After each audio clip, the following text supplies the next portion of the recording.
यहां हमें दो कॉम्प्लेक्स नंबर्स दिए गए हैं जिन्हें हमें आपस में तकसीम या डिवाइड करना है, और जवाब में आने वाला कॉम्प्लेक्स नंबर हमें इस ग्राफ पे प्लॉट करना है। ये एक कॉम्प्लेक्स प्लेन है जिसमें पोलर कोऑर्डिनेट्स इस्तेमाल करके हम इन कॉम्प्लेक्स नंबर्स को प्लॉट कर सकते हैं। याद दहानी कराता चलूं या आपको रिकॉल करा दूं कि कॉम्प्लेक्स नंबर्स की पोलर फॉर्म या पोलर शक्ल ऐसी होती है जिसमें r रेडियस होता है या निस्फ कतर जिसे उर्दू में कहते हैं, जबकि थीटा हमें डायरेक्शन या समत बताता है। यानी कोई भी कॉम्प्लेक्स नंबर मुस्बित रियल एक्सिस से किस एंगल पे पाया जाता है। तो अब हम सबसे पहले न्यूमरेटर को प्लॉट करते हैं। इसमें रेडियस 7 है और इस ग्राफ में एक खाना एक यूनिट की निशानदेही करता है, लिहाजा यह कॉम्प्लेक्स नंबर 7वें खाने पे मौजूद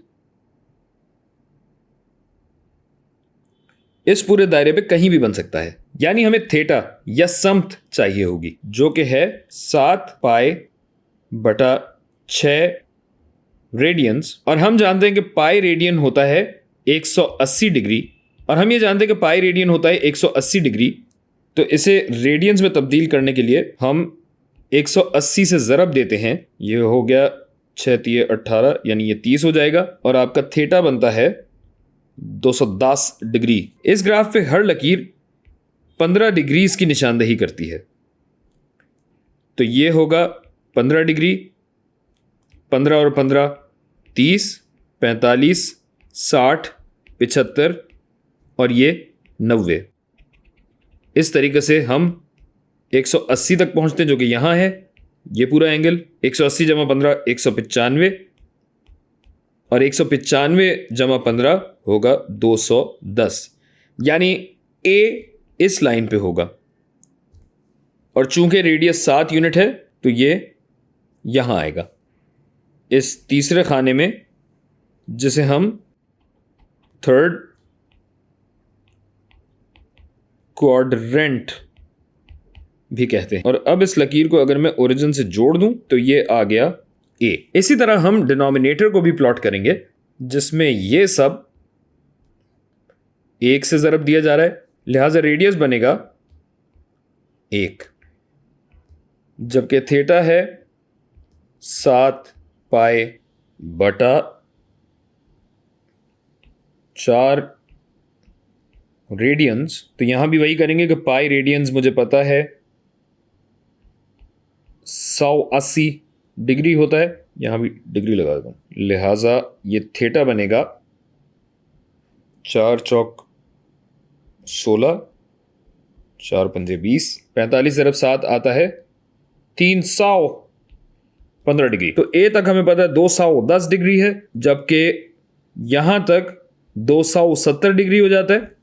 तो जिसका मतलब है 315, 270 और 360 के बीच इस चौथे खाने में होगा कहीं, जिसको हम फोर्थ क्वाड्रेंट कहते हैं। क्वाड का मतलब होता है 4। 270 जमा 15 कितना हुआ भाई? 285। 285 जमा 15 कितना हुआ? 300, और 300 जमा 15 कितना हुआ? 315। यानी इस लाइन पे कहीं होगा। और कहां होगा सोचिए। सही जवाब मेरे भाई वाटर कूलर आपका हुआ कि रेडियस 1 है तो ये पहले वाले खाने पे ही होगा, और ये आता है हिया। बहुत लाइट हो रहा है, उफ। तो मैं इसका रंग थोड़ा गाढ़ा करके, कहाँ था भाई, ये आ रहा था ना, यहां बना देता हूं। ये हो गया आपका बी। अब जबकि हमने प्लॉट कर लिया तो हम असल काम की तरफ आते हैं। सवाल यह है कि हम इन दोनों कॉम्प्लेक्स नंबर्स को कैसे तकसीम करें जबकि दोनों में एक हकीकी हिस्सा है और एक ख्याली, यानी रियल और इमेजिनरी। तो अगर हम इन दोनों की शक्ल पोलर से एक्सपोनेंशियल कर दें तो ये मसला हल हो जाता है। और ऐसा करने के लिए इसके लिए हम ऑयलर साहब का नुस्खा अपनाते हैं, या इनका फार्मूला लगा देते हैं, जिससे कॉम्प्लेक्स नंबर की शक्ल कुछ ऐसी हो जाती है, आर ई की ताकत आई थीटा, जिसके ज़रिए हम बआसानी इन्हें तकसीम कर सकते हैं। तो ए यहां पे हो जाएगा 7e, जिसकी ताकत है I 7 पाई बटा 6, जबकि b हो जाएगा 1, जो कि मैं यहां नहीं लिखूंगा, मेरी मर्जी, मेरी बदमाशी है। e की ताकत i 7 पाई बटा 4। इस सब की अब हमें ज़रूरत नहीं है और z हो जाएगा, तो 7 को अगर 1 में तकसीम किया जाए तो 7 ही बनता है, जबकि बकिया हिस्से की तकसीम के लिए हम एक्सपोनेंट्स की प्रॉपर्टीज़ में से क्वोशंट रूल लगाएंगे, जिसके तहत, और ये भी मैं आपकी याद दहानी के लिए लिख रहा हूँ या आप रिकॉल कर लीजिए कि अगर a की पावर x को a की ताकत y पे तकसीम किया जाए तो ये बनता है a की ताकत x माइनस वाई। लिहाजा e की ताकत i 7 पाई बटा 6 को अगर तकसीम किया जाए e की ताकत i 7 पाई बटा 4 पे, तो ये हो जाएगा e की ताकत i 7 पाई बटा 6 माइनस 7 पाई बटा 4। और इस ताकत के इख्तिसार या सिंप्लीफिकेशन के लिए हमें फ्रैक्शन सब्ट्रैक्शन करनी होगी। ये मैं हटा के ज़रा इसको बड़ा कर लूँ, तो 6 और 4 का एलसीएम बनता है 12। तो 6 को 12 बनाने के लिए 2 से ज़रब देना होता है, और डिनोमिनेटर में अगर 2 से ज़रब दिया है तो न्यूमरेटर में भी 2 से ज़रब देंगे। ये बना 14 पाई माइनस 4 तिये 12, 7 पाई ज़रब 3 होगा 21 पाई, यानी ये बना -7 बाय 12 ज़रब पाई रेडियन, जिसे मैं डिग्री में बदलने के लिए फटाफट 180 डिग्री से तब्दील कर देता हूँ, और मेरा जवाब इस तरीके से आता है -105 डिग्री। अच्छा, अभी 105 डिग्री तो मैं प्लॉट करने के लिए इस्तेमाल करूँगा। जो मेरा जवाब है वो यही होगा i ज़रब -7 पाई बाय 12।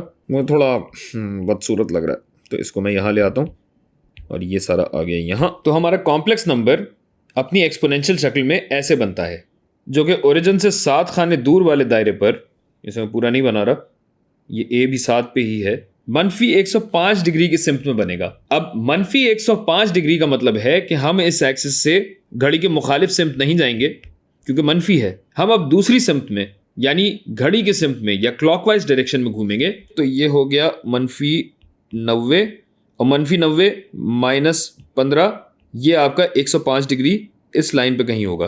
तो ये आपका पॉइंट है, जिसे मैं अपने ज़ाती ख़ास रंग में प्लॉट कर देता हूँ। ये हो गया मेरा z। अच्छा, अब अगर हम एक्सपोनेंशियल फॉर्म से पोलर फॉर्म की तरफ दोबारा जाएंगे तो हमें एंगल्स का खास ख्याल रखना पड़ेगा, और ये क्यों है ये मैं आपको अभी बताता हूँ। तो z बन जाएगा r, जो कि है 7 cos थीटा, और थीटा है हमारा -7 पाई बाय 12 जमा i साइन -7 पाई बाय 12। अच्छा, अब ख्याल हमें इसलिए रखना पड़ता है कि कॉस ऑफ माइनस थीटा का कॉस होता है कॉस थीटा, जबकि साइन माइनस थीटा होता है माइनस साइन थीटा, जिसकी बिना पर आपका हतमी जवाब या फाइनल आंसर बनेगा 7 कॉस 7 पाई बटा 12 minus i sine 7 pi by 12।